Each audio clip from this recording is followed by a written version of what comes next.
시청자 여러분 안녕하십니까. 신춘대담의 진행자 배종호입니다. 오늘은 요즘 전국에서 뜨고 있는 이른바 스타 광역자치단체장을 모셨는데요. 바로 최근에 서울시를 압도적인 표차로 누르고 2036년 하계올림픽 유치 후보도시로 선정된 김관영 전라북도 특별자치도 지사님을 모셨습니다. 지사님 안녕하세요. 네, 안녕하세요. 반갑습니다. 네, 뭐 평소에도 얼굴이 좋으신데, 네. 뭐 오늘은 더 얼굴이 싱글벙글 좋으신데 뭐 특별한 이유가 있습니까? 요새 뭐 올림픽 유치, 국내 유치 도시로 선정되고 네. 많은 분들에게 응원의 전화도 많이 받고 네, 조금 힘이 납니다. 네, 박수도 많이 받으셨겠네요. 예, 그렇습니다. 네, 네. 이번에 정말 엄청난 일을 해냈어요. 이 상대가 서울시인데 네. 그것도 압도적인 표차로 눌렀더라고요. 네, 네. 몇 표 차이로 이겼습니까? 저희가 49대 11. 아, 4배가 넘네요. 예, 예. 오세훈 서울시장 깜짝 놀랐겠네요. 네, 아마도 오 시장님이 현장에서도 아마 질이라고 생각을 안 하셨던 것 같아요. 아, 그렇군요. 딱 득표가 딱 개표가 되고 나서 굉장히 놀란 표정을 제가 볼 수 있었습니다. 네, 그렇군요. 그렇다면 네. 이 전북이 네. 서울시를 상대로 네. 그것도 압도적인 표차로 이긴 비결이 있을 것 같은데요. 비결. 일단은 상품이 저희가 내놓은 올림픽 유치 계획이라는 상품이 괜찮았다고 생각을 네, 하고요. 상품이 좋았다. 또 하나는 절박함과 절실함으로 네. 이 표를 행사하는 네. 대의원들을 2달 동안 아주 적극적으로 직접 만나서 설득한 것들이 주요했던 것 같습니다. 네. 저희가 이제 상품이라고 하면 결국은 우리나라의 국가대표로 뽑혀서 국제 경쟁에 나가서 네. 결국은 최종적으로 유치를 해와야 되기 때문에 네. 우리가 내세우고 있는 올림픽 유치 계획이 얼마나 국제적으로 경쟁력이 있는가라는 것이 중요하기 때문에 네. 저희가 전북 혼자만의 올림픽이 아니라 네. 전북이 주도는 하지만 지방도시 간의 연대를 하는 연대 모델을 내세웠고 네. 이것이 IOC가 지향하는 네. 몇 개의 중요한 가치가 있는 그 가치에 다 부합하는 것으로 네. 저희가 그렇게 계획을 세우고 설득을 했던 것이 주요했던 것 같습니다. 네. 올림픽 유치를 지방연대를 통해서 네. 한다라는 전략이 주요했다. 네. 이렇게 말씀하셨는데 실제로 보니까 네. 홍준표 대구시장은 이제 국민의힘 소속이잖아요. 네, 네. 그런데도 지사님 네. 지지를 선언했더라고요. 예, 예. 깜짝 놀랐어요. 네. 그리고 또 김태웅 충남지사 이분도 국민의힘 소속이잖아요. 네, 예. 그런데도 지사님 지지를 선언했는데 네. 물론 지방연대라는 상품도 뛰어났겠지만 네. 지사님의 좀 리더십이 돋보인다. 네. 이런 해석이 저는 들었어요. 어떻게 생각하십니까? 처음에 이제 맨 처음에 지방도시 연대라는 그 계획을 세우게 된 배경은 네. 올림픽을 과거에 치르고 나서 막대한 투자금 때문에 빚더미 허덕이는 사례들이 있기 때문에 네. 최대한 경기장을 신설하는 것을 줄이고 기존에 있던 경기장들을 최대한 활용하자. 네.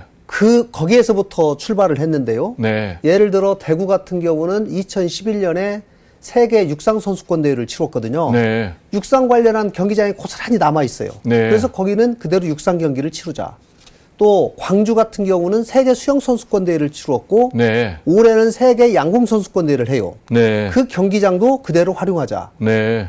종목은 각각 한 종목 같이 보이지만 네. 육상이 전체 선수단 규모로 보면 육상 한 종목이 20%예요. 그렇군요. 수영이 13.5%예요. 와, 그렇군요. 굉장히 많은 하계올림픽의 핵심이 육상과 사실 수영입니다. 네. 근데 이것을 대구로 보내고 광주로 보내고 이렇게 네. 하니까 아무래도 해당 지자체장들은 굉장히 반길 일이죠. 네. 또 충청권은 2027년에 세계 유니버시아드 대회가 열릴 예정이기 때문에 네. 그 경기를 위해서 지금 많은 경기장들이 지금 지어지고 있습니다. 네. 2027년 경기 마치고 네. 그 경기장 그대로 우리가 활용하자. 네. 이런 계획들을 세운 거죠. 네. 경제적인 이제 효율성도 네, 굉장히 맞습니다. 뛰어날 것으로 기대가 되는데. 네, 그리고 평소에 이제 그 도지사님들하고 제가 관계가 네. 괜찮기 때문에 네. 제가 뭐 적극적으로 마지막에는 돕는다고는 했지만 동영상까지 보내가지고 네. 이렇게 응원하기는 참 쉽지 않은데 네. 제가 직접 이제 전화를 드려서 부탁을 드렸죠. 네. 이번에 발표를 하게 되는데 네. 시장님의 동영상을 꼭 좀 보내주십시오. 네. 또 김태흠 지사님도 꼭 좀 보내주십시오. 네. 또 강기정 시장님, 김영록 지사님 이렇게 네 분의 동영상을 받아가지고 네. 30초씩 2분으로 저희가 방영을 했죠. 그렇군요. 네. 이 관계의 성공이 네. 인생의 성공이고 네. 행복인데 네. 지사님은 이렇게 심지어 국민의힘 소속 네. 광역자치단체장하고 좋은 인간관계를 맺는 비결이 궁금합니다. 이제 밥을 많이 사십니까?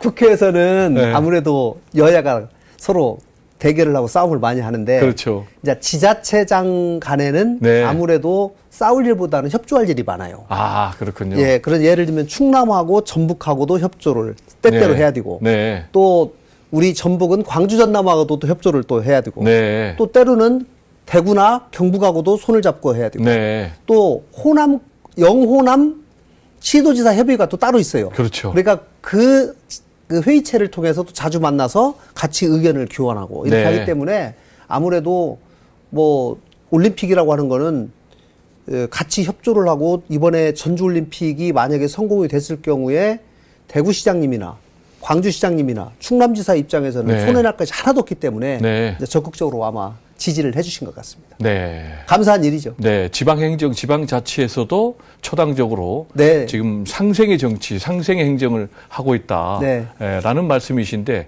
그렇다면 이제 앞으로 네. 2036년 하계올림픽을 유치하는 데 성공한다면 네. 전라북도를 중심으로 6개 지자체가 공동으로 이걸 이제 추진할 텐데 구체적으로 좀 설명 부탁드릴까요? 먼저는 앞으로 계획이 이렇게 되어 있습니다. 국내 네. 후보 도시로 먼저 선정이 되면 네. 경기장 배치를 최종적으로 확정을 합니다. 네. 그리고 배치된 경기장을 중심으로 해서 얼마가 사업비가 들어가는지 네. 소위 그 비용 계산을 한 다음에 네. 이것을 가지고 문화체육부, 기재부의 승인을 받고 네. 그래서 정부가 이거는 지원하겠다라고 네. 하는 보증서를 발급을 받아요. 네. 그럼 그 보증서 발급함과 동시에 이것을 IOC에 국제올림픽위원회에 정식으로 신청서를 제출하고 네. 이제 IOC 안에 미래유치위원회라고 하는 네. 올림픽 개최 도시를 선정하는 기구가 있습니다. 네. 과거에는 IOC 위원들이 일일이 이렇게 투표를 했거든요. 네. 아마 기억하실 거예요. 옛날에 우리 독일의 바덴바덴에서 네. 서울 고래야 그렇죠. 이렇게 1981년에 네. 대개 7년 전에 발표를 했는데 네. 이제 IOC 위원들이 개별적으로 투표를 하다 보니까 그동안 좀 부작용도 있었지 않습니까? 네. 뭐 로비설도 나오고. 그렇죠. 그러다 보니까 이거를 이제 그렇게 하지 않고 네. 미래유치위원회를 별도로 만들어서 네. 거기에는 IOC 위원이 9분이 네. 포진해 가지고 또 전문가들이 있고 그래서 네. 여기에서 신청 받은 다음에 압축을 자꾸 이렇게 해요. 네. 그리고 마지막에는 3개 정도로 압축을 한 다음에 네. 이제 실사를 해요. 네. 그리고 나서 1등, 2등, 3등을 정하고 1등하고 우선 협상을 하게 됩니다. 네. 예. 그리고 거기하고 튀면 1등하고 하는 거고 네. 만약에 안 되면 2등하고 하고 뭐 이런 식으로 협상을 해서 최종적으로 결정하게 되죠. 네. 그런데 그 과정에서 전북과 같이 경기가 열리게 될 예정인 네. 저희가 지금 조만간 경기장 배치 계획을 확정할 예정인데 저희가 수도권에도 일부 경기를 네. 배치할 계획을 갖고 있습니다. 그래서 저는 이번 올림픽을 통해서 대한민국 전체가 네. 하나로 화합하는 네. 연대와 화합을 가지고 올 수 있는 그런 계기로 삼겠다 하는 생각을 가지고 있습니다. 예, 누구보다도 전라북도 주민들께서 굉장히 기뻐하실 것 같아요. 네, 네. 예, 잼버리 악몽도 있었잖아요. 네. 사실 잼버리 때문에 우리 도민들이 속이 많이 상했어요. 그렇죠. 조직위원회가 일 다 하고 네. 전북에는 시키는 일만 했거든요. 저희가. 네. 뭐 도랑 팔아, 네. 어디다 뭐 저기 상수도 놔라 이런 네. 거 이제 시키는 일을 우리가 알아서 했는데 네. 정작 이제 사이트가 음. 그 부안 새만금에서 하다 보니까 네. 일이 잘못되니까 네. 뭐 니네가 잘못한 거 아니냐 이렇게 이제 이 공격을 받으니까 우리 네. 도민들이 굉장히 마음이 상했어요. 네. 거기에 더해서 뭐 예산까지도 또 삭감하는 일이 있어서 네. 있을 수 없는 일이 벌어졌는데 이제 그 이후에 저희가 우리 도민들께서 굉장히 이번 올림픽 유치 도시로 선정되면서 네. 크게 자존감이 살아나고 또 자신감이 생기고 우리 네. 후손들에게 그래도 뭔가 희망을 줄 수 있는 일이 생겼다 하면서 굉장히 많이 기뻐하시는 것 같습니다. 네. 이렇게 길거리에 전라북도 다니시면 네. 주민들로부터 막 환영을 많이 받겠어요. 박수도 받고. 요새는 그렇죠. 네. 요새 가면은 인기가 짱이겠네요. 요즘 이번에 아주 고생 많이 했습니다. 네. 시골은 아주 정말 욕받습니다. 네. 이런 말씀 많이 하시죠. 저는 뭐 전라북도 주민이 아니고 네. 전라남도 주민인데도 네. 제가 기분이 좋으니까 전라북도 주민들 광주, 얼마나 전남에서도 전화가 꽤 옵니다. 네. 같은 호남이고 네. 또 저희 경기가 광주, 전남에서도 상당히 이 분산 개취가 되기 때문에 네. 거기에 계신 분들도 이 호남이 서울하고 대결을 해서 이겼던 적이 언제인가. 네. 굉장히 통쾌하다. 네. 이런 말씀들을 주셨는데 이제 시작이죠. 그렇죠. 결국은 국제 경쟁에 나가서 꼭 이겨야 되는 거니까요. 네, 말씀하신 대로 이제 문제는 본선인데 네, 네. 만약에 선정이 되면은 네. 지난번에 1988년 네. 88 올림픽 이후에 이제 48년 만에 네. 우리 한국에서 다시 열리는 건데 맞습니다. 가능성 어느 정도 될까요? 저는 50% 이상이라고 봐요. 50% 이상 예. 그렇게 높게 보십니까?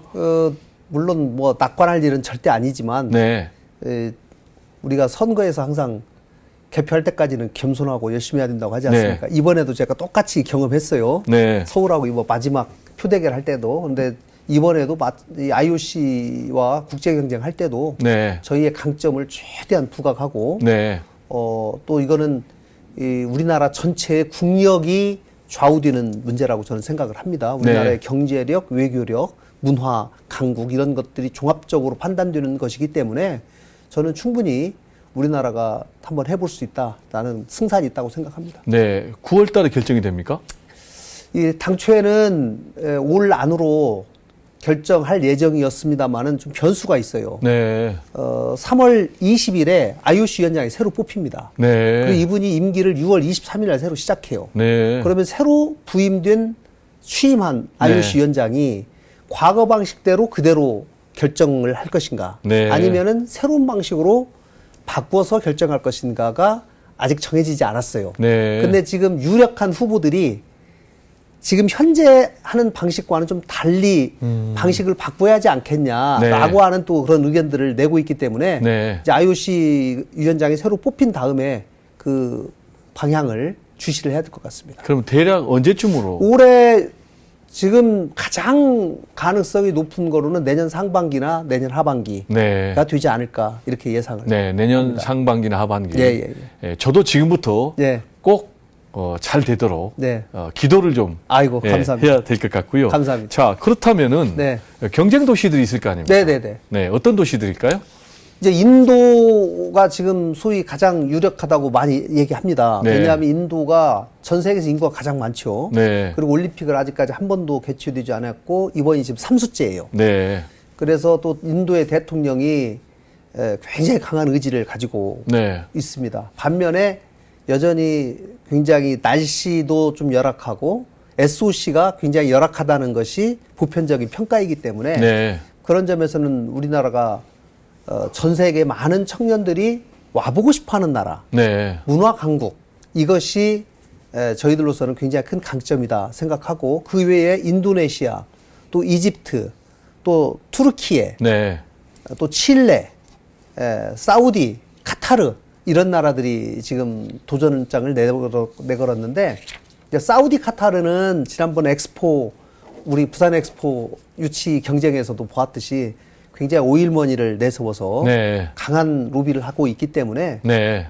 그게 조금 두렵기는 합니다만은 IOC는 조금 엑스포 유치하는 그 과정하고는 좀 다르고 네. 굉장히 높은 윤리성을 가지고 있어요. 네. 그동안의 스캔들 때문에 네. 그런 것들이 많이 보완이 돼서 저는 우리의 강점이 제대로 어필이 되고 간절함을 가지고 대응을 하면 충분히 승산이 있다고 생각합니다. 네, 높은 윤리성을 갖고 있으면은 우리 지사님이 또 미스터 클린이라는 그런 별명이 있으니까 네. 절대 밀리지 않을 것 같은데, 그렇다면 네.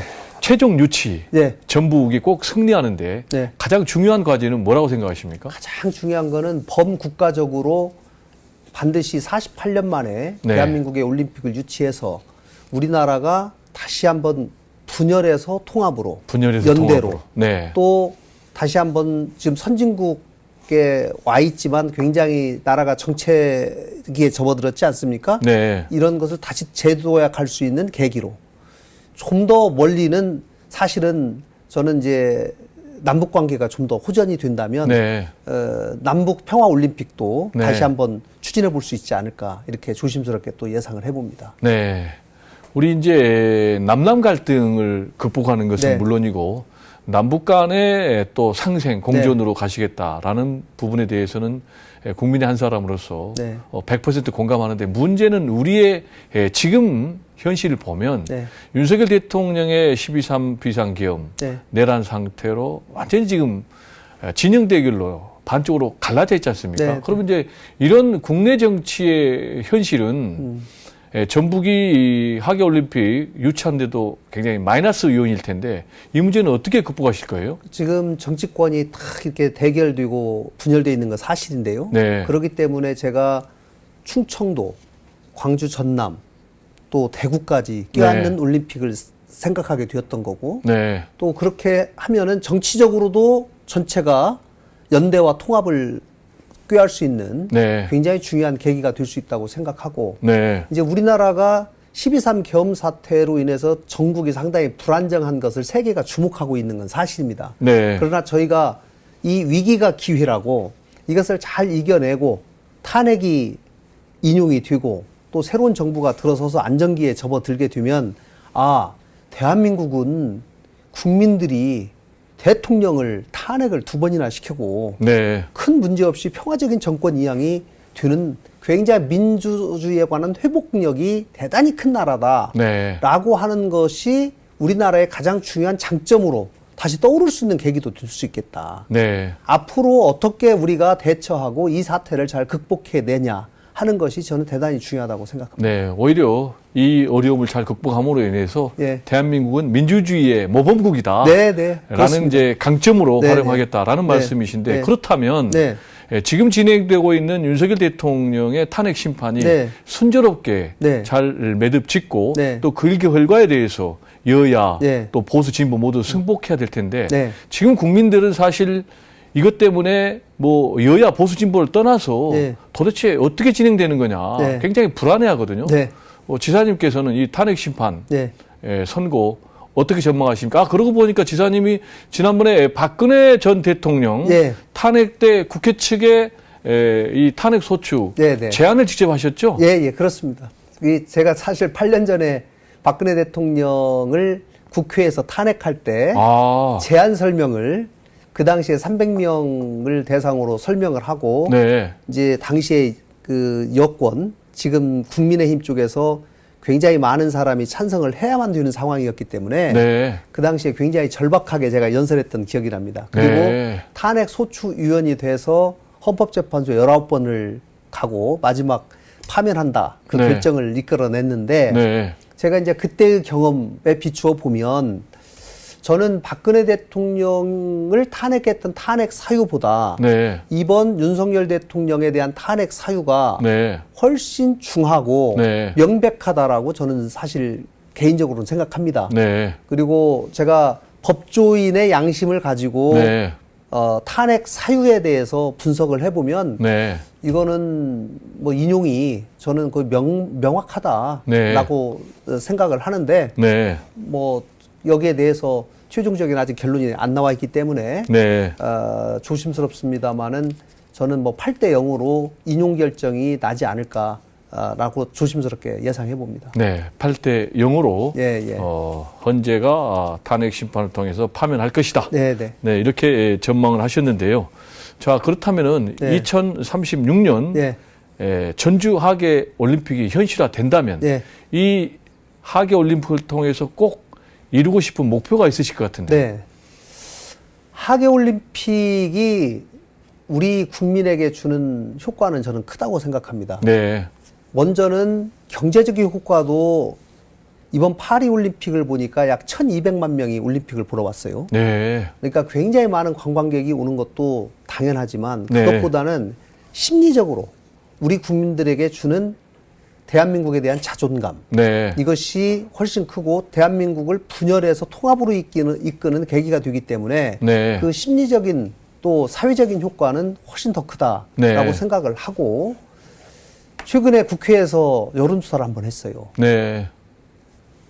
당신이 대한민국 국민으로서 가장 자긍심을 느꼈던 사건이 뭐냐 네. 이렇게 물어봤는데 1위가 88 서울올림픽이고 88 올림픽. 2위가 2002 월드컵이에요. 그래서 그래요? 이렇게 대규모 국제 행사를 치를 때 우리 네. 국민들이 하나가 되고 그 대회를 통해서 아 대한민국이 이렇게까지 전 세계에 떳떳하게 네. 또 자랑스럽게 비춰질 수 있겠구나라고 하는 큰 자긍심을 느낀다고 하고 있기 때문에 네. 48년 만에 특히 2036년은 1936년부터 100년인데 네. 1936년에 우리 손기정 선수가 네. 베를린 올림픽에 가서 일장기를 달고 우승했던 해예요. 네. 그로부터 100년 후에 이제는 회복된 조국에서 네. 대한민국에서 다시 올림픽이 한번 더 열릴 수 있다라고 네. 한다면은 저는 큰 우리 대한민국으로서 다시 한번 도약할 수 있는 계기가 되지 않을까 싶고 정말 꼭 유치하고 그 해 마라톤에서 꼭 우승자가 나왔으면 좋겠어요. 네. 대한민국에서. 그러면 이제 만약에 예. 전라북도 예. 하계올림픽이 결정이 된다면은 네. 송기정 선수가 일종의 뭐 상징적인 그런 네. 인물이 되겠군요. 네, 그렇습니다. 네. 자, 그리고 보니까 전라북도를 중심으로 해서 세계의 한인 비즈니스 대회도 아주 성공적으로 끝났잖아요. 네, 네, 네. 이 부분에 대해서는 제가 어떻게 평가하십니까? 작년에 이제 잼버리 사태 이후에 우리 도민들이 사실 많이 처져 있어요. 네. 그래서 도민들의 자존심을 어떤 계기를 통해서 살려볼까 고민하다가 세계 한인 비즈니스 대회가 시도별로 이렇게 돌아가면서 22번을 했는데 네. 그동안 전북에 한 번도 못했어요. 한 번도 못했군요. 왜 못했냐? 기본적으로 5성급 호텔과 1,500명 정도가 들어가는 컨벤션, 대형 컨벤션을 네. 기본 조건으로 요구를 합니다. 네. 아쉽게도 전주에 5성급 호텔이 아직 없어요. 네. 그래서 그동안 개최를 못했는데 어떻게 했나요? 제가 그러나 전 세계에서 비즈니스를 하고 있는 1,000여 명의 성공한 기업인들을 한 곳에 모아서 그분들에게 전북을 알릴 수 있는 기회가 있다면 이건 너무 좋고 또 그 대회는 잼버리와는 달리 우리 전북이 처음부터 끝까지 준비해서 손님들을 잘 맞이해서 치루어낸다면 네. 우리 전북에 계신 분들이 자존심감도 살아나고 우리가 직접 처음부터 끝까지 다 하니까 이렇게 잘할 수 있지 않냐 네. 라고 하는 자신감을 회복할 수 있지 않겠어요? 네. 그런 마음이 들어서 제가 그 한인 비즈니스데이도 52명의 대의원이 투표를 해서 그 개최지를 결정하게 되는데 네. 이것도 투표로 선정했군요. 네, 52명을 제가 또 1년 동안 다 만났죠. 아, 직접? 네, 전원 만났어요? 전원 만났어요. 예. 그 전에 1년 전에 LA에서 애너하임에서 세계 한인 비즈니스데이가 열렸습니다. 그래서 네. 제가 미국에 갔지요. 가가지고 거기 52명이 왔기 때문에 30분 단위로 끊어가지고 1대1로 다 만나서 네. 그분들에게 제가 전 세계에서 성공하신 비즈니스맨이신데 특히 한류 때문에 지금 사업이 더 잘 되고 있지 않습니까? 네. 그런데 한류의 뿌리, 심장을 가보시면 훨씬 비즈니스에 도움이 되지 않겠습니까? 네. 솔직히 우리는 5성급 호텔이 없지만 5성급 호텔보다 더 비즈니스 기회를 제공해 줄 수 있는 한옥이 있습니다. 네. 한옥에서 주무시고 한식 드시고 네. 한복 입어보고 네. 해서 K컬처를 제대로 느낀다면 5성급 호텔에서 자는 것보다 훨씬 더 좋은 기회를 경험을 하게 될 거다. 네. 그리고 비즈니스에 대한 영감을 새만금에 한번 가보시면 네. 분명히 느끼게 될 거다. 네. 이렇게 설명을 했더니 이분들이 설득을 해주셔가지고 최종적으로 인천, 제주, 전북이 이렇게 대결을 했는데 여기도 제가 직접 프레젠테이션을 했습니다. 네. 예, 했는데 최종적으로 인천을 한 표 차로 이기고 우리가 개최지로 결정이 됐어요. 네. 그 작년 10월 22일부터 24일까지 저희는 컨벤션이었기 때문에 전북대학교에서 했어요. 네. 그런데 굉장히 역사상 가장 많은 참가자, 또 관람객, 또 계약액 수도 가장 많고 네. 이렇게 해서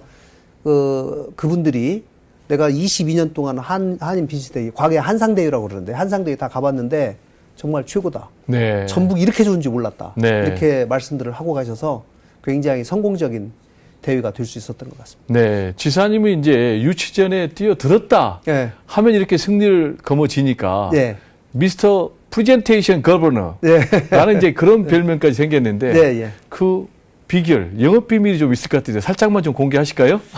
사실은 국가 공모 사업이나 이런 거를 할 때 그동안은 도지사가 직접 프레젠테이션 한 일은 거의 없어요. 네. 근데 이제 저는 이 워낙 좀 절박하고 저희 직원이 하는 것보다는 제가 직접 했을 때 가능성이 1%라도 분명히 높을 것이다. 네. 라는 생각으로 제가 지금까지 7번을 했어요. 7번. 네. 네. 그래서 했는데 결국은 프레젠테이션을 잘 하려면 준비를 많이 해야 돼요. 준비. 네, 철저한 준비, 절박함. 네. 그리고 심사위원들을 직접 눈으로 보면서 보통 제가 15번에서 20번 정도씩을 스탑워치를 켜놓고 미리 연습하거든요. 우리 네. 직원들 앞에서. 그리고 연습하고 나서 여기서 뺄 말은 뭐냐, 다시 더할 말은 뭐냐. 네. 계속 같이 토론하고 네. 준비하고 하면서 결국은 이 프레젠테이션의 PT 내용을 거의 다 이제 숙지를 하게 되는 것이죠. 네. 그래서 하는 건데 아무래도 도지사가 직접 나와서 심사위원들을 직접 얼굴을 보면서 직접 네. 설명하는 것이 가장 큰 장점이 아닌가 싶습니다. 네. 네. 그러면 이제 지금까지 네. 승률이 어떻게 되십니까? 승률 네. 7전 5승 1무 1패예요. 7전 5승 1무 1패. 예. 야, 대단해. 그러니까 패가 한 번 있었네요. 네, 네, 네. 그러면 그 한 번이 좀 궁금해. 왜 그때는 안 됐을까? 그때 프레젠테이션을 굉장히 이 고창에 그 유네스코 기념관을 세우는 네. 이 사업인데 이제 준비를 하고 갔어요. 갔는데 갑자기 코로나가 좀 창궐을 해가지고 코로나 시절인데 갔더니 심사위원들이 앞에 앉아 있는 것이 아니라 심사위원들은 다른 방에 가 있고 예. 저한테는 마스크를 쓰고 컴퓨터 앞에서 하라는 거예요. 네. 완전히 얼굴도 보지 못하고 브라인드 PT하고 그냥 내려왔어요. 네. 너무 아쉬웠어요. 네. 그러니까 제가 직접 그분들 얼굴을 보고 얘기를 하고 질문 답변을 하면서 네. 서로 마음이 좀 통해야 되는데 네. 그럴 기회가 전혀 없었죠. 네. 뭐 아니나 다를까 탈락이 됐더라고요. 네. 그럼 이제 올림픽 이 도시 네. 유치전 할 때는 직접 얼굴 드러내고 PT 하십니까? 이번에는 제가 직접 했죠. 이번에는 했는데 네. 국제 경쟁을 할 때는 네. 국제 경쟁. 아무래도 그동안은 언어 문제가 있으니까 네. 그래도 가장 전문가 그래도 영어에 익숙한 그런 전문가들을 그동안 활용했다고 들었습니다. 네. 그러나 비공식적인 네. 그런 과정에서는 이제 제가 가장 잘 이해하고 있으니까 네. 충분히 설명을 해야죠. 네. 네네. 그리고 이제 지사님이 취임하신 이래로 네. 전라북도의 기업 유치가 네. 아주 활발하게 네. 이루어졌다 이런 네. 평가를 받고 있는데 네. 구체적인 성과들이 어떻게 됩니까? 저희가 이제 그동안 과거 한 20년을 보니까 1년에 연평균에 약 2조 정도 투자 유치를 했어요. 네. 근데 저희가 지금 2년 반 됐는데 약 15조 원 정도 투자 유치를 했어요. 아, 15조. 예, 네. 과거에 비하면 좀 많은 편이죠. 그러네요. 그런데 이제 아무래도 새만금이 좀 도약기에 접어든 것 같습니다. 네. 새만금의 내부 간선도로가 생기면서 네. 많은 기업들이 새만금으로 입주하고 있고 네. 저희가 당초에 조성해 놓았던 산업단지가 지금 땅이 없어가지고 네. 지금 열심히 매립하고 있습니다. 추가적인 산업단지를 조성할 정도로 이 새만금이 인기가 좋은데 뭐 아무래도 새만금의 2차 전지 특화단지로 지정이 되면서 네. 2차 전지와 관련된 많은 소재 기업들이 그곳으로 집단으로 몰리고 있어요. 네. 이것은 뭐 큰 흐름이라고 보는데 앞으로도 그 흐름이 상당히 가속화되지 않을까 싶습니다. 네. 이렇게 이제 많은 기업들이 전북에 유치가 됐다면 네. 전라북도의 경제가 지금 굉장히 네. 잘 돌아갈 것 같은데요. 아직 지금 바로 그렇게 효과가 나오는 데까지 좀 시간이 걸리는 것 같아요. 네. 그러니까 제가 15조를 유치했어도 공장을 새로 짓고 네. 가동하는 데까지 최소한 시간이 3년 내지 5년이 걸리다 보니까 네. 아직은 지금 경제에 바로 직접적으로 영향을 주지는 못하고 있는 것 같고 네. 다만 저희가 당초 계획했던 대로 투자가 적시에 실제로 일어날 수 있도록 지금 관리를 강화해 나가고 네. 있습니다. 2차 전지가 요즘 트럼프 대통령이 당선되고 나서 전기 네. 자동차 비중을 좀 줄이다 보니까 네. 소위 캐즘이라고 해서 당초에 예상했던 것보다는 그 증가 속도가 좀 낮아요. 네. 그러다 보니까 배터리에 대한 수요가 줄어들기 때문에 거기에 공급하는 여러 소재를 만드는 새만금에 있는 많은 회사들도 네. 당초 생각했던 것보다는 지금 그렇게 매출이 급하게 성장되지는 좀 않고 있다. 네. 다만 좀 천천히 좀 가고 있다. 이런 상황을 말씀드립니다. 네, 이제 완만한 상승세를 보이고 네네. 있다라고 말씀해 주셨는데 지사님께서 이렇게 기업 유치에 네. 정렬 쏘고 계신 특별한 배경이 있습니까? 아무래도 지방이 사는 길은 일자리 결국은 창출. 늘려야지 네. 청년들이 안 떠나기 때문에 네. 좋은 일자리라고 하는 거는 아무래도 대기업 쪽에서 많이 나오게 되죠. 네. 그리고 기존에 있는 전북에 있는 많은 중소기업들을 또 잘 되게 해서 거기에서 일자리가 늘어나도록 하는 방법, 네. 또 청년들이 새로 창업을 할 수 있도록 하는 방법, 이렇게 크게 대기업 유치, 기존에 있는 중소기업 살리기, 창업 생태계 조성, 이렇게 크게 3개 방향으로 제가 이 기업 전략을 하고 있는데, 네. 이제 청년들이 지금 서울 로망이 있고 네. 일자리를 찾아서 서울로 자꾸 떠나기 때문에 저희가 살 길은 굉장히 괜찮은 일자리를 지역에 많이 만드는 것이 가장 핵심이라고 생각합니다. 네. 네. 네. 일자리를 많이 만들어야 지역이 살 길이고 네네. 청년들의 이탈을 막는 거기 때문에 기업 유치가 네. 가장 빠른 길이다라는 네네. 이제 말씀이신데 아까 이제 2차 전지 특화 단지 말씀하셨잖아요. 네네. 근데 트럼프 정부 출범 이후에 네. 상당히 좀 어렵다. 네. 이런 얘기들이 나오는데 지금 상황은 어떻습니까? 그러니까 우리 지금 2차 전지 배터리 완성체 업체가 LG 에너지 솔루션, 삼성 SDI, SK온 네. 이 세 개 3사인데 이 네. 3사가 만드는 배터리에 들어가는 여러 소재, 뭐 양극재, 음극재, 전해질, 분리막 이런 것들을 우리 새만금에 있는 많은 기업들이 만들어서 네. 거기에 납품을 하는 것이거든요. 그런데 배터리에 대한 수요가 당초에는 작년에 비해 작년이 100이라면 올해는 150, 내년에 200으로 예상해서 공장들을 지었는데 그렇군요. 150, 200으로 안 가고 120, 140 이렇게 네. 좀 천천히 가고 있어요. 네. 그러다 보니까 아무래도 지금 2차 전지 소재 기업들이 투자는 많이 돼 있는데 네. 그거를 제대로 공장을 다 100% 돌리지 못하고 있기 때문에 가동률이 떨어지다 보니까 굉장히 최근에 좀 어려운 것이 사실입니다. 네. 그러니까 정부가 특별히 이 어떻게 보면 약간 춘궁기라고 할까요?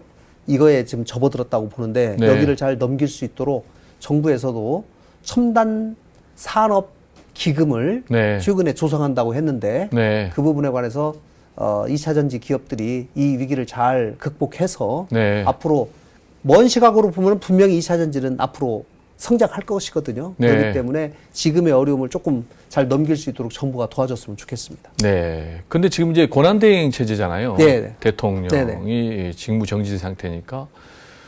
그렇다면은 현재 정치권에서 추경과 관련해서 한참 논의가 진행 중이니까. 너무 일단- 아쉬워요. 네. 사실은 지금 탄핵이 되기 전에 탄핵이 돼가지고 만약에 대선으로 가버리면 이거 추경하기가 쉽지 않거든요. 네. 대선 모드로 바로바로 가기 때문에.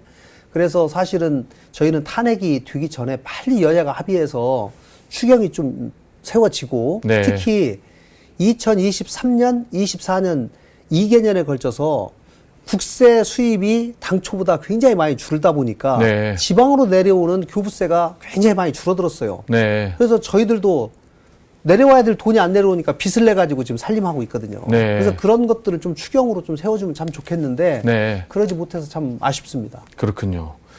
전라북도의 한 이제 언론에서 얘기를 했더라고요. 네. 전라북도는 기업하기 좋은 도시다. 네.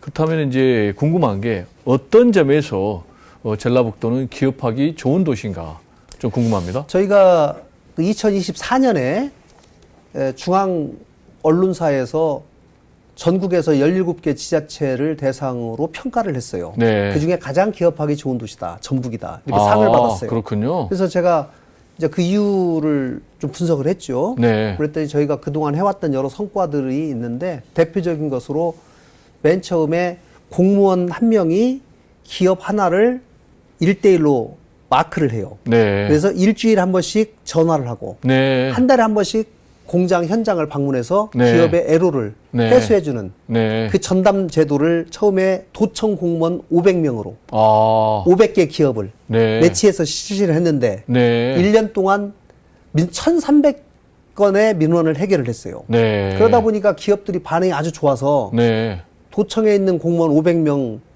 이외에도 네. 더 확대를 시키자. 아, 시장 네. 군수님들하고 같이 회의를 해서 네. 지금은 시군에 있는 공무원까지 같이 합해서 2,800명의 네. 공무원이 네. 2,800개의 기업을 1대1로 마크를 내서 그 기업들의 애로사항을 해소해주는 일을 하고 있습니다. 네. 대단히 의미 있는 일인데, 네. 이른바 뭐 멘토링 같기도 하고, 네, 네, 네. 서포팅 하는 것 같기도 한데, 그러면 구체적인 성과들이 나오고 있습니까?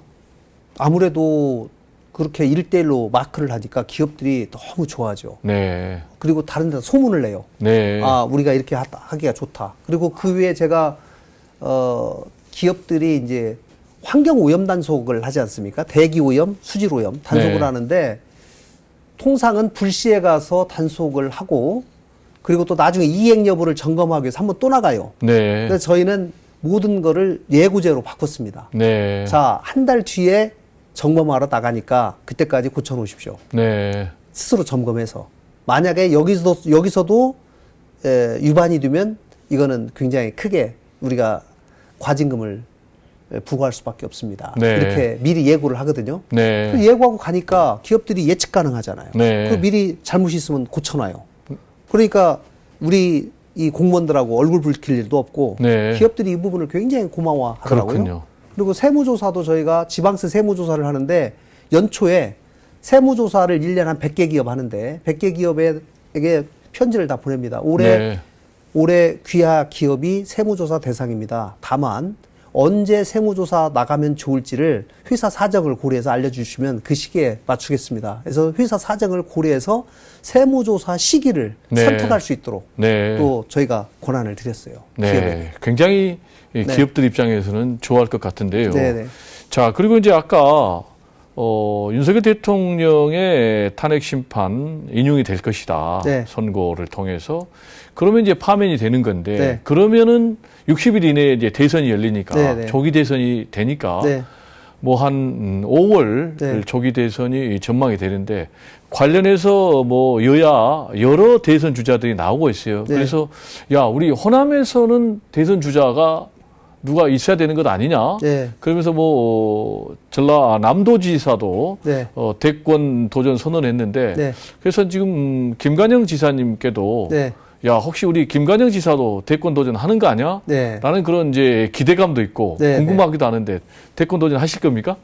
뭐 물어보시는 분들은 계시는데요. 네. 제가 지금 올림픽 유치에 너무 바빠서 네. 또 저희 도정에 너무 바빠서 네. 뭐 대권에 지금 도전할 생각보다는 도정에 좀 더 집중하고 네. 반드시 좀 올림픽이 최종적으로 네. 대한민국에 유치될 수 있도록 네. 하는 이 일에 좀 더 집중하는 것이 맞다라고 네. 생각합니다. 네, 지금은 이제 올림픽 유치에 네. 집중하겠다라는 네. 말씀인데 올림픽 유치가 확정이 되면 네. 그러면 대권 도전하실 거예요? 근데 그때 가봐야죠. 그거는 뭐 국민들께서 사실은 네. 국민들께서 지지를 보내주셔야지 이거는 하는 거니까요. 네. 이건 뭐 하늘이 여러 가지 이치가 맞아야 되는 거죠. 네, 국민들의 지지 여부에 따라서 예. 순리대로 예, 네. 판단하시겠다라는 이제 그런 말씀이신데 네. 지금 전 세계적인 추세가 메가시티로 가는 그런 추세 아닙니까? 예, 예. 그러다 보니까 이제 국내에서도 실제로 그런 움직임들, 네. 뭐 부울경 같은 경우는 통합을 네. 했다가 다시 뭐 잘 안 되기도 했지만 지금 뭐 대구 경북도 네. 통합으로 가는 그런 추세인데 네. 어떻습니까? 강주, 전남, 전북 같은 경우는 뭐 메가시티 경제동맹 추진을 하고 있는 것으로 알고 있는데 잘 되고 있는지요?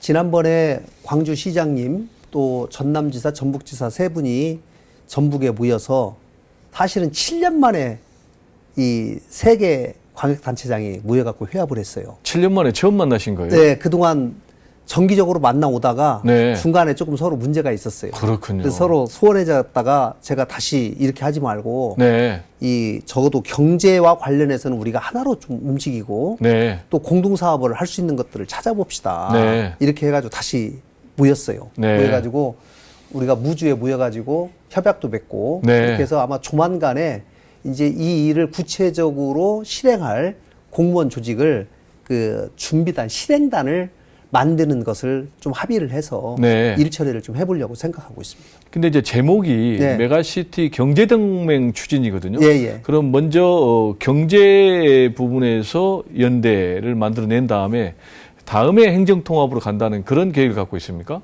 그러니까 행정통합을 지금 얘기하기에는 조금 아직 이 시기가 네. 너무 이른 것 같고요. 네.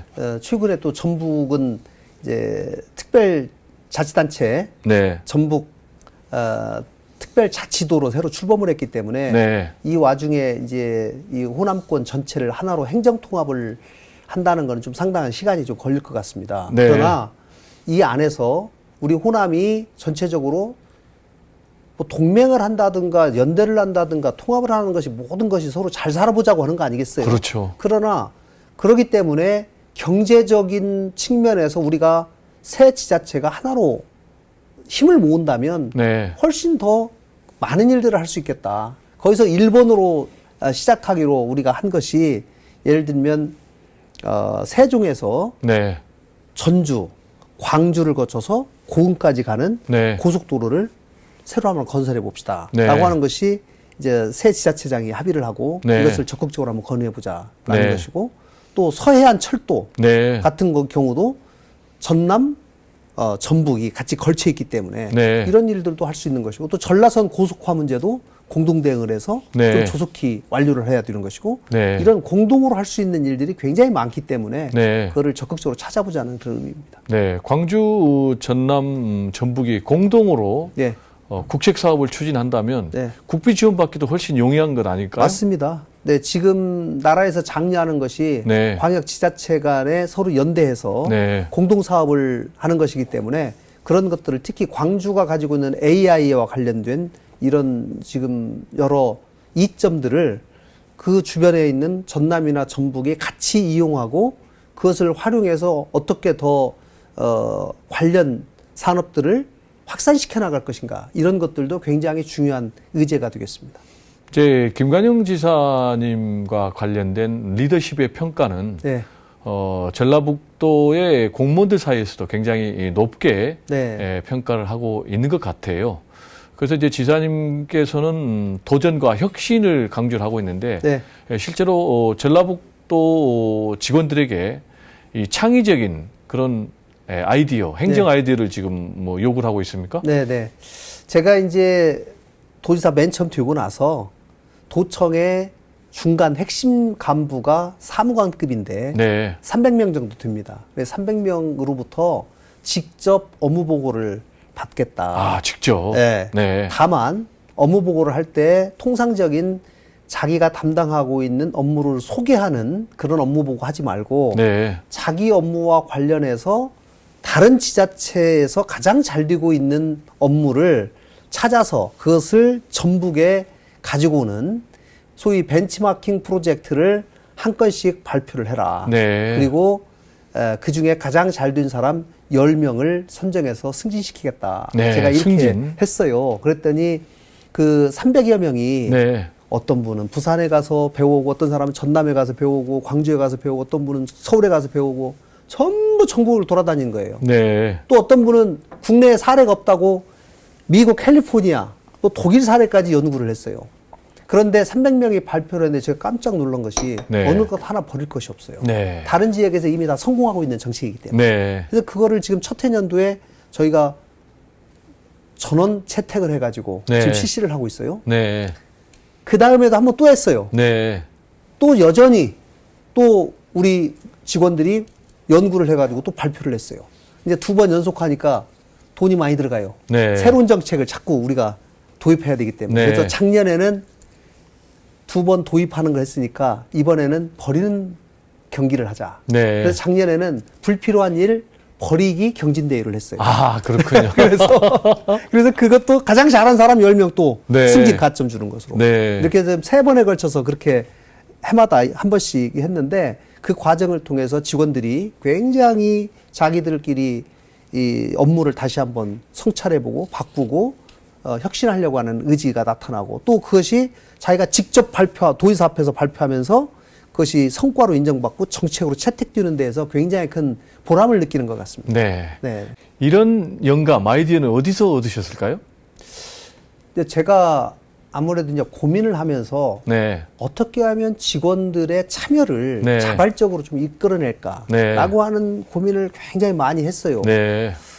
그러다 보니까 계속 생각하니까 그 말이 딱 떠올라요. 네.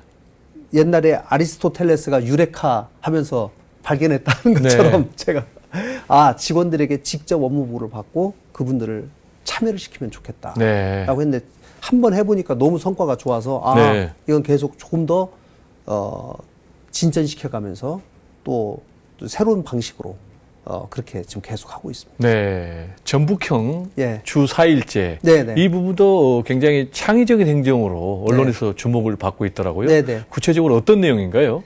8세 이하의 아주 어린 자녀들을 둔 도청 공무원이 네. 저희가 조사해 보니까 약 300여 명 돼요. 300명. 그래서 그분들이 아무래도 자녀 양육에 네. 굉장히 애로를 겪고 있기 때문에 네. 좀 더 애 키우기 좋은 환경을 만들어주는 게 좋겠다 네. 싶어서 4일은 우리 도청에 나와서 일하고 하루는 재택근무를 하든지 네. 아니면은 아예 쉬든지 네. 이런 식으로 해가지고 좀 조정하는 방식으로 네. 주 4일만 근무해라. 도청에 출근하는 것은. 네. 이렇게 했더니 특히 애를 가진 그 여성 공무원들이 아주 좋아하고 네. 고마워해요. 네. 그리고 우리 이제 도가 여러 시군이 있다 보니까 어떤 남편은 도청에 근무하는데 여성분은 저 무주군에 근무를 하는 경우가 있지 않습니까? 네. 그래서 제가 2년 내에 이렇게 떨어져 사는 공무원들을 전부 합하도록 네.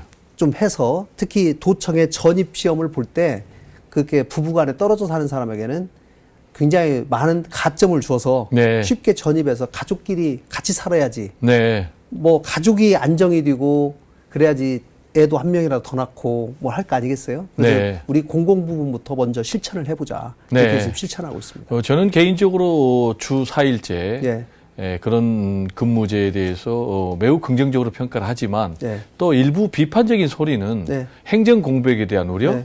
또 예산의 부담 네. 이런 부분도 하는데 이런 부분에 염려는 없나요? 그러니까 지금 5일 동안 근무하는 사람이 4일 근무하고 하루는 재택근무를 한다고 해서 네. 월급을 더 주는 건 아니죠. 네. 그러면은 재택근무할 때 그냥 100% 노냐? 네. 그것도 아니고 이분이 자기 스스로 나와서 할 일, 집에서 근무할 때 할 일을 구분을 해가지고 네. 집에서 할 일을 좀 몰아가지고 가지고 네. 있다가 재택근무할 때는 집에서 일하기 좋은 일들을 가지고 가서 하는 거예요. 네. 그렇기 때문에 일의 공백은 발생하지 않는다. 그리고 오히려 직원들이 그런 이런 제도를 통해서 굉장히 가정에 대한 이 애착 또 사랑감이 가족애가 쌓이기 때문에 훨씬 이 일에는 더 집중력이 생기는 것 같습니다. 네. 네. 가족이 화목해지면서 네. 오히려 업무 성과가 더 늘어난다. 네. 이렇게 평가를 하셨고 저도 그럴 것 같은데요. 네.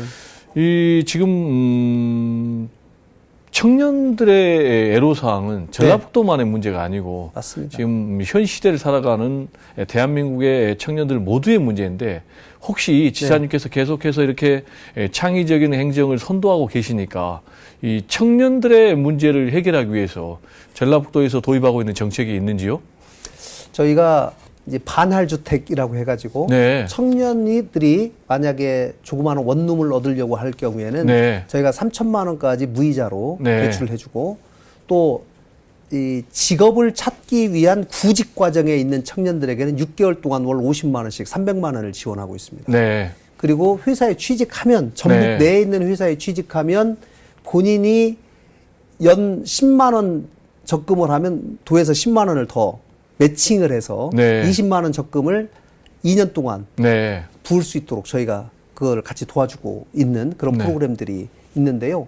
청년들이 아무래도 우리 지역에서 좀 고용 많이 할 수 있도록 하는 다양한 지원책들을 세우고 있고 특히 저는 무엇보다도 이 스타트업 생태계를 만드는 것이 청년들에게는 무엇보다도 중요하다라고 생각이 되어서 제가 도지사 되기 직전에 20년 동안 전북에서 조성한 펀드, 벤처 펀드의 총액이 2,200억 정도 됐는데 네. 지금 2년 6개월이 지난 작년 말 현재 2,200억이 8,600억으로 증가를 했습니다. 네. 굉장히 제가 펀드를 많이 만들었거든요. 네. 그만큼 스타트업에 투자할 수 있는 실탄을 많이 만들어 놨기 때문에 네. 아마도 이 청년들이 창업할 수 있는 의욕을 많이 고취하는 데는 굉장히 좀 기여를 하는 것 같습니다. 네. 펀드 기금이 뭐 8천억이 네. 넘을 정도로 뭐 거의 뭐 한 뭐 4배 이상 늘었는데 그렇게 펀드 기금이 는 네. 비결이 좀 궁금합니다.